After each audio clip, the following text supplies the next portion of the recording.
Parce que le chemin vers l'emploi est parfois difficile et que l'égalité des chances n'est pas toujours au rendez-vous, les entreprises de travail temporaire d'insertion et les entreprises d'insertion travaillent main dans la main pour bâtir des parcours d'orientation et de formation individuels et personnalisés. E2I et Nouvelle Attitude, ainsi que ID Intérim, Abeille et les Bâtineurs se sont alliés pour relever le défi de l'insertion. Lorsque Sédou a franchi la porte d'ID Intérim, il avait besoin d'aide pour trouver un emploi et pouvoir rester en France, ainsi que gagner l'argent nécessaire pour soigner son fils, rester dans son pays d'origine. Stéphanie l'a orienté vers David, fondateur de la société Les Bâtineurs, spécialisée dans le curage du second œuvre des bâtiments en démolition ou en réhabilitation. Après un parcours de formation et un accompagnement personnalisé, Sédou a acquis les compétences techniques au métier du curage. Motivé et volontaire, il peut envisager l'avenir plus sereinement. Thomas, quant à lui, avait besoin de reprendre confiance en lui. Après un parcours personnel compliqué, il avait besoin d'être accompagné pour trouver le chemin du travail. En février 2021, Stéphanie le présente à Patrick, gérant de la société Abeille, spécialisée dans le second œuvre du bâtiment. Titulaire d'un CAP de peintre en bâtiment et d'un CAP de plaquiste, Thomas s'est tout de suite montré intéressé et investi.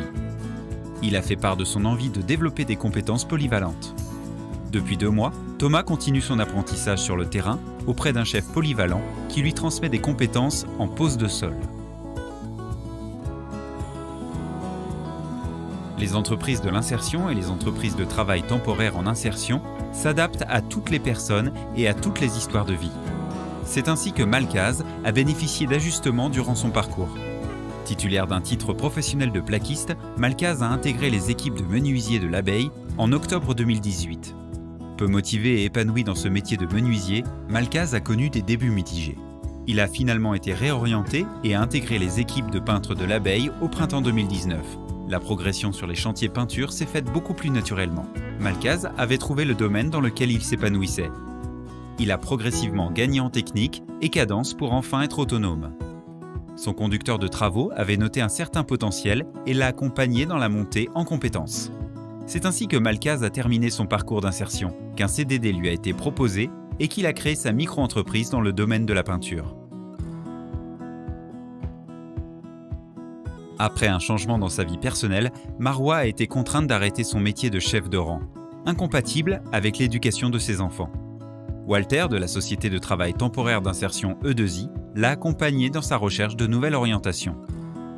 Il l'a mise en relation avec la société d'insertion Nouvelle Attitude, qui lui a permis d'acquérir de nouvelles compétences professionnelles et de se former au métier d'agent de tri. Walter continue à accompagner Marois vers son prochain objectif. Les parcours d'insertion sont jalonnés d'étapes et s'adaptent à la progression des personnes. Investi et déterminé, Marois vise un nouvel objectif, celui de la restauration collective, dans laquelle elle pourra renouer avec son premier métier. La Fédération des entreprises d'insertion est fière de ses membres, du réseau et de l'entraide qu'elles ont su nouer. Marois, Malcaz, Thomas, Seydou ont atteint leur objectif de retour à l'emploi, de confiance en eux et d'épanouissement professionnel, rendu possible par leur parcours d'insertion personnalisé et sur mesure.